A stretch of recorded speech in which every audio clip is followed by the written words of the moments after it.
The ill-fated Hindenburg on her last flight sails over New York. These pictures, made from a Pathé News plane less than 4 hours before the tragedy, show the world's largest airship heading for Lakehurst, New Jersey. Over Newark's famous auto skyway, the airship was hailed by thousands who little dreamed it was their final glimpse of the Hindenburg. Inside the silver envelope are 16 separate gas bags, each filled with hydrogen, a highly inflammable gas.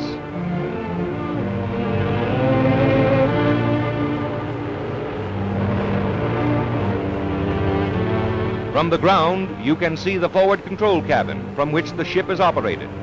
The windows along the side indicate the location of the passengers' quarters, in which many were carried to a flaming death.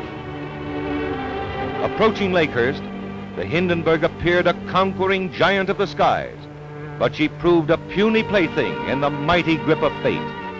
It almost seemed as if fate had set the stage for the horrible tragedy. A graceful craft sailing serenely to her doom. For 3 hours, the dirigible circled the landing field at Lakehurst, New Jersey, dumping more water ballast than ever before in vain efforts to level off.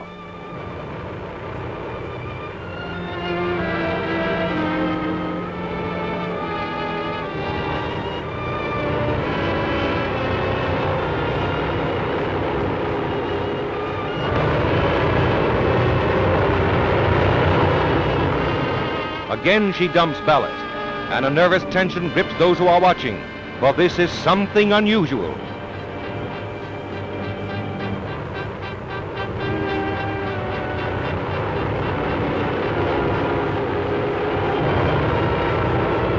There goes more ballast, but the tail is settling in spite of all that has been dumped, a grim note of impending tragedy.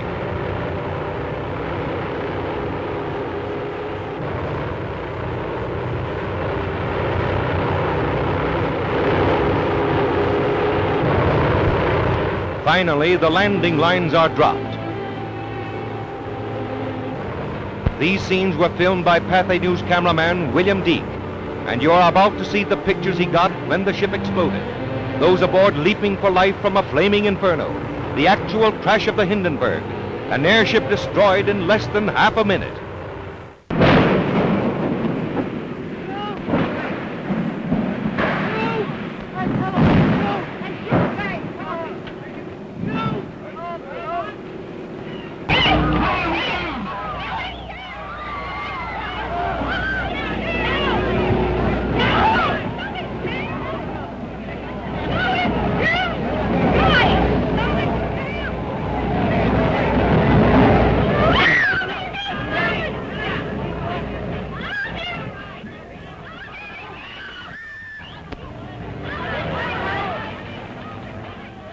Rushing to the rescue, the heroes of the tragedy dash in, heedless of danger, to help the injured to safety, while others, beyond help, perish in the flames.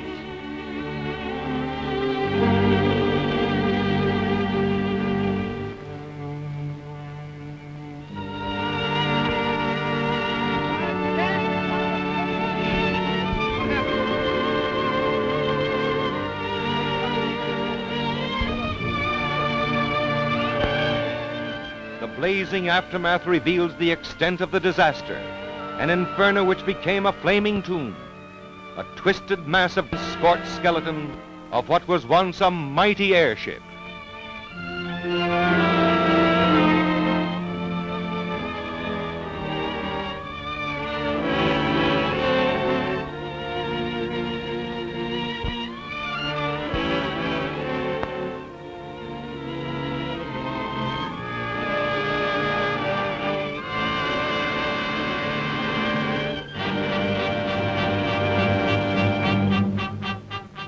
The Hindenburg has gone. She represented man's latest attempt to conquer the Atlantic by air. Her tragedy will not halt the march of progress. From her ashes will arise the knowledge, from her fate the lesson that will lead to a greater and a better means of mastering the air. If so, her dead will not have died in vain.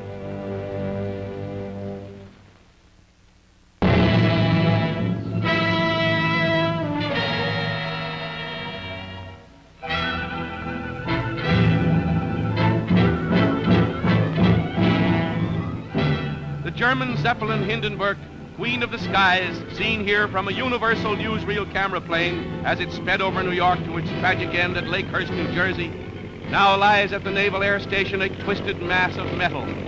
Shortly after these pictures were taken, showing the great Skyliner saluting the millions watching it from below on its first trip of the season, the huge craft exploded while docking and blazed to a fiery end, taking the lives of almost half its 99 passengers and crew. Hours late on its trip from Hamburg because of headwinds, the Zeppelin had to ride out a thunderstorm along the Jersey coast before heading for the air station and nosing its way to the mooring mast. The wind is bad and the docking is a ticklish one, but it's all a thrill for the crowd of happy passengers eager to land after their transoceanic trip. Slowly the big ship warps in and the ground crews rush for the mooring lines. In another 10 minutes or so, the great aircraft would have been snugly docked. But as the passengers crowded the windows to watch, a roar and a burst of flame near the big tail fins turned the ship into a flaming inferno.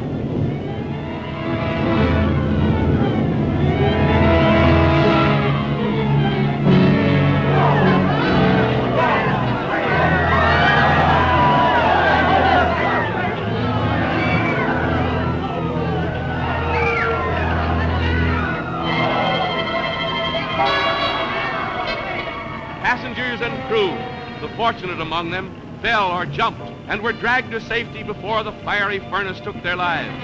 Heroic work by Navy and Army men risking their lives around the white-hot skeleton snatched more than one dazed and half-burned passenger from the blazing wreckage. But for the most of those trapped in the incandescent tangle, there was no hope. It's the greatest of miracles that anyone came out of the disaster alive.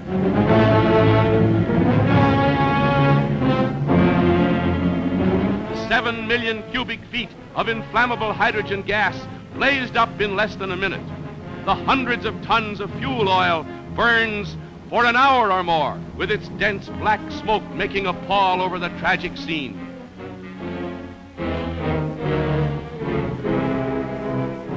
In all the history of air disasters, this is the worst, the most terrible. Hailed as the luxury liner of the air, the Hindenburg's horrible end has shocked the entire world. The pride of the skies reaches its journey's end.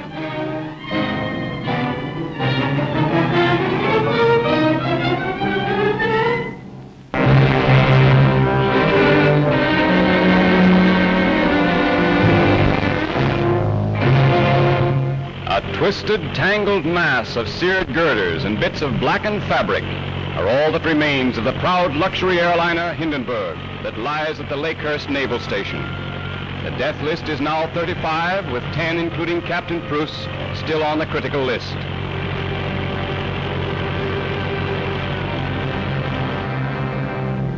With the next morning's first light, a naval inspection board headed by Captain Haynes inspects the wreckage, as others search the still smoking ruins for a possible clue that might yield a key to the mysterious disaster. The remains of the Hindenburg will not be moved until the arrival of Germany's expert, Dr. Hugo Eckener, who heads a commission that will conduct an investigation simultaneously with the Department of Commerce.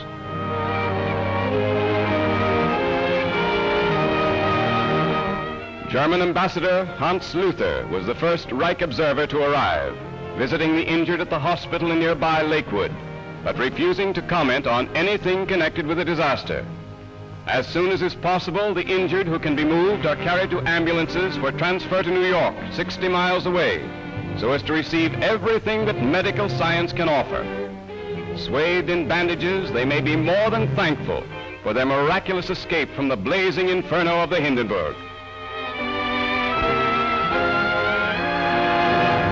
Members of the crew not seriously injured were housed in the officers' mess at the naval station. 13-year-old Werner Franz, a cabin boy, is the youngest survivor who will appear before the Department of Commerce Investigation Board that calls Commander Rosendahl, head of the naval station, as first witness. But experts believe the exact cause of the greatest of air disasters will never be known. Over the Hindenburg will loom a question mark that can never be forgotten.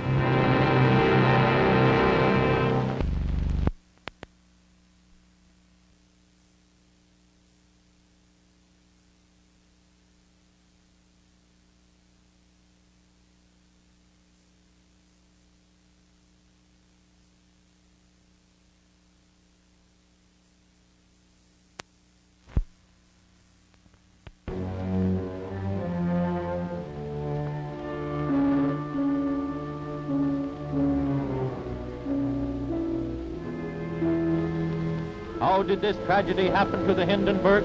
The world wants to know. And the highest United States authorities are driving to learn why 20 died at the very instant of landing the world's greatest airship. Here is the end of the first trip of 1937, end of all things for the Hindenburg, last of her 21 American voyages.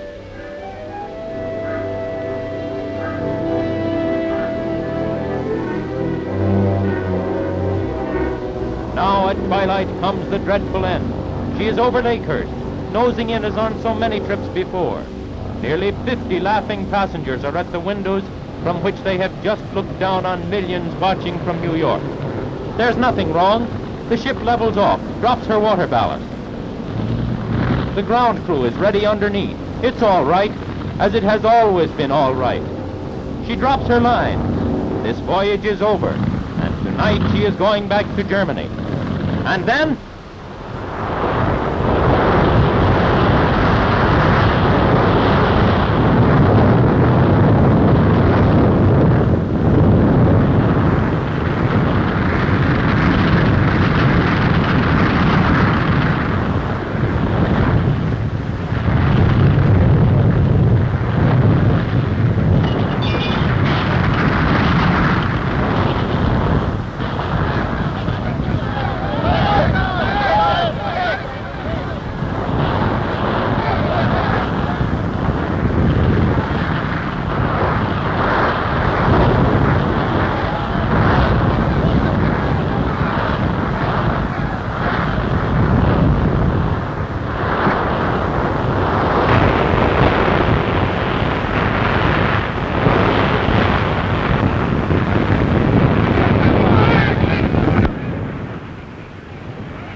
And so perishes the great Hindenburg at the home port of the vanished Shenandoah, the Akron, and the Macon.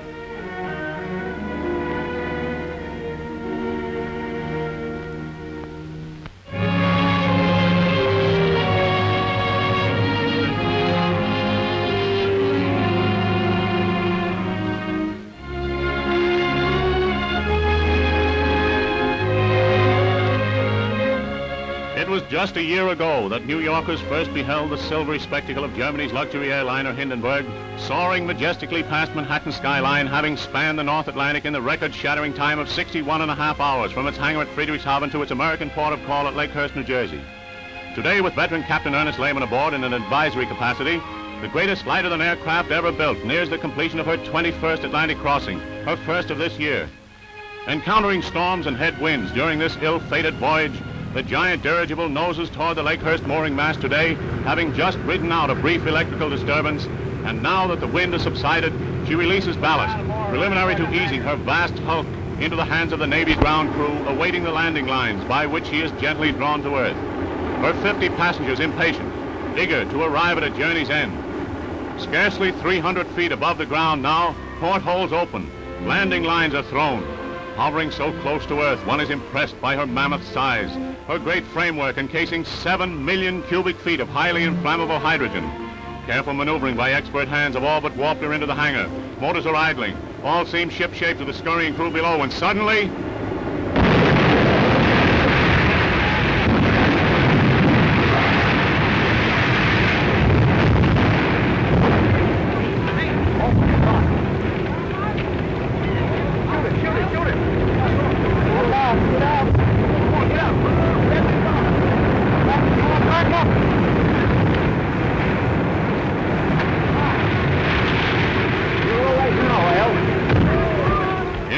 time than it takes to tell, the scene is one of horror as the ship has slowly sagged to earth and the flames have enveloped the entire structure, many of those aboard having jumped to escape cremation.